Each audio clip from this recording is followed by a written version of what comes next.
Bismillahirrahmanirrahim. Alhamdulillahil azizil ghaffar, mukawwiril laili 'alan nahar, tazkiratan li ulil qulubi wal absar wa tabsiratan li dzawil albabi wal i'tibar. Allahumma salli wa sallim ala sayyidina wa maulana Muhammadin nuril anwar wa sirril asrar wa ala alihi al-adhar wa ashabihi al-akhyar wa man tabi'ahum bi ihsanin wa man ala nahjihim sar, amma ba'du. Alhamdulillah, kita bersyukur kepada Allah Subhanahu wa ta'ala pada sore hari ini di bulan Ramadan yang agung. Kita dikumpulkan oleh Allah Subhanahu wa ta'ala dalam sebuah majlis yang insya Allah dihujani, dibanjiri dengan rahmat daripada Allah Subhanahu wa ta'ala. Nabi kita sallallahu alaihi wasallam, beliau sangat menganjurkan kita, terkhusus di bulan Ramadan ini, untuk mengisi hari-hari kita, malam-malam kita, waktu-waktu kita di bulan Ramadan dengan meningkatkan daripada amal-amal yang saleh. Karena sebagaimana kita maklumi bahwa amal saleh di bulan Ramadan dilipat gandakan pahalanya oleh Allah Subhanahu wa ta'ala. Ibadah yang sunnah setara dengan ibadah yang wajib, dan ibadah yang wajib dilipat gandakan sampai 70 kali lipat oleh Allah Subhanahu wa ta'ala. Di antara ibadah yang bisa kita lakukan di bulan Ramadan, di antaranya adalah dengan menghadiri majelis-majelis kebaikan. Dikatakan bahwa menghadiri majlis-majlis kebaikan di bulan Ramadan, setiap satu langkah kaki kita akan dicatatkan seperti ibadah selama 1 tahun. Lah betulah pemotor bang ya. Nah ini pakai kira-kira aja, umpamanya melangkah berapa langkah kan. Alhamdulillah, kita berkumpul di majelis yang mulia ini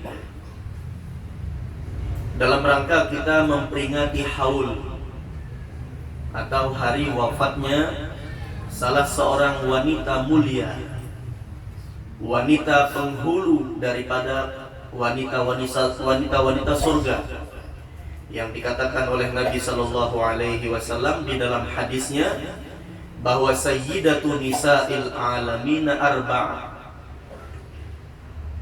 Pemimpin wanita di surga itu ada 4. Jadi wanita-wanita yang masuk surga tentu ada di belakang barisan mereka yang 4 ini. Yang pertama, Maryam binti Imran, ibunda daripada Nabi Allah Isa alaihi salam. Wa Asiyah binti Muzahim. Yang kedua, Asiyah, putri daripada Muzahim, istri daripada Fir'aun.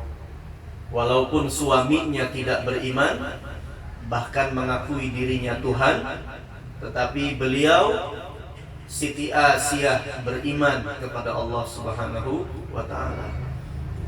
Kemudian yang ketiga, wa Khadijah binti Khuwailid, Khadijah putri Khuwailid, istri Nabi kita sallallahu alaihi wasallam. Dan yang terakhir, wa Fatimah binti Muhammad, yaitu Fatimah putri Nabi Muhammad sallallahu alaihi wasallam.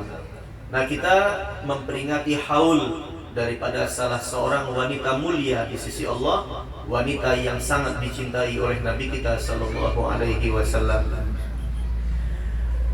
Dan kita sedikit membaca daripada manaqib beliau, yang mana manaqib Siti Khadijah ini tidak lepas daripada sejarah hidup Nabi kita sallallahu alaihi wasallam.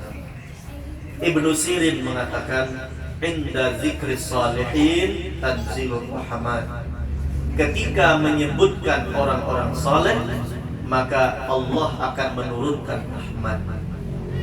Kalau orang saleh biasa, itu dituruni rahmat ketika kita menyebutnya, ketika kita membaca manaqibnya. Apalagi dengan seorang wanita yang sudah mendapatkan jaminan surga daripada Allah Subhanahu wa ta'ala. Apalagi anak turunan Nabi, anak cucu Nabi kita sallallahu alaihi wasallam, seluruhnya sampai dengan detik saat sekarang ini, seluruh anak turunan Nabi terlahir daripada rahim yang mulia, yaitu rahim Siti Khadijah radhiyallahu taala anha. Kemudian Allah Subhanahu wa taala di dalam Al-Quran banyak menyebutkan sejarah hidup daripada orang-orang yang mulia.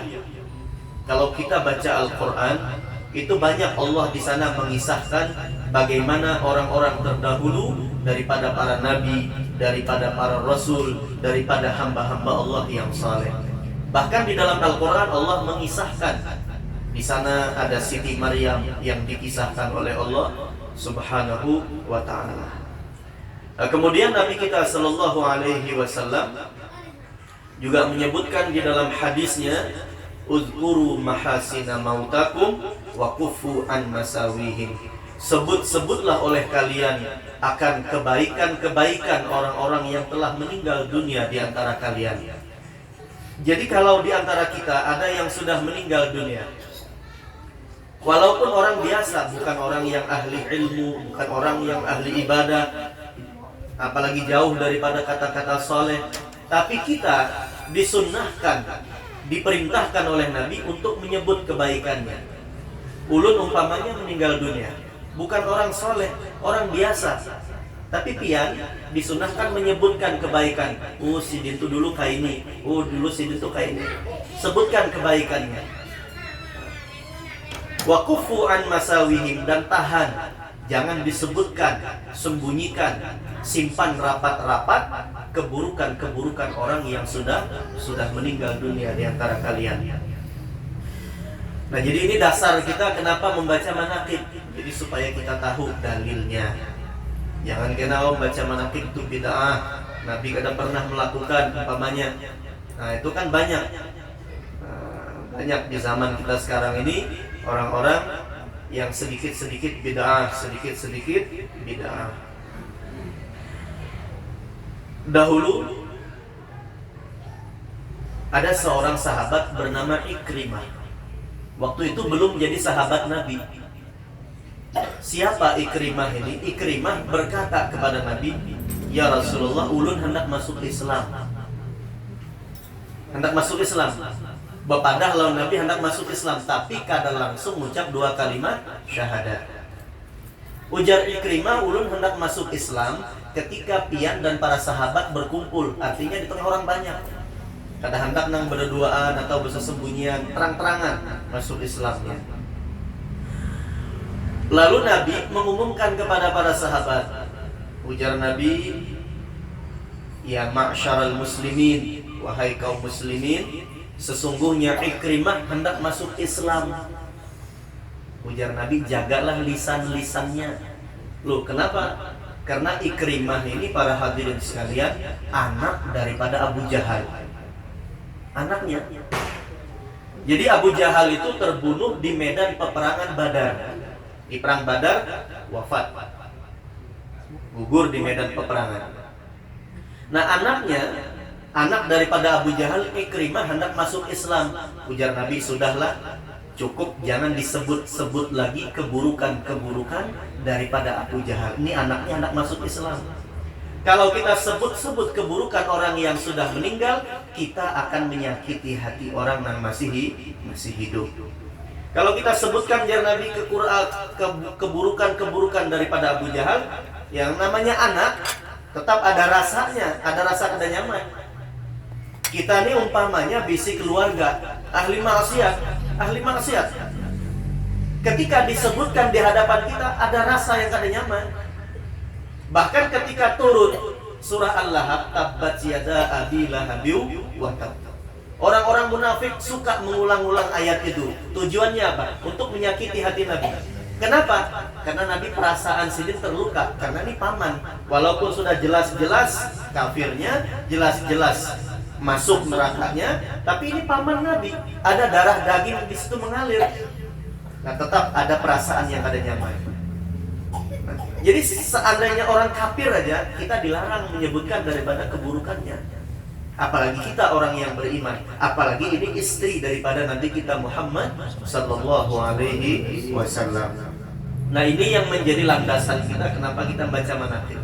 Baik itu Siti Khadijah, baik itu istri Nabi yang lain, baik itu guru kita, guru sekumpul misalnya, atau manaqib Syekh Muhammad Saman Al-Madani, Syekh Abdul Qadir Al-Jailani, manaqib Al-Faqihil Muqaddam, manaqib para habaib, manaqib para ulama. Itu yang menjadi dalil kita kenapa kita membacanya.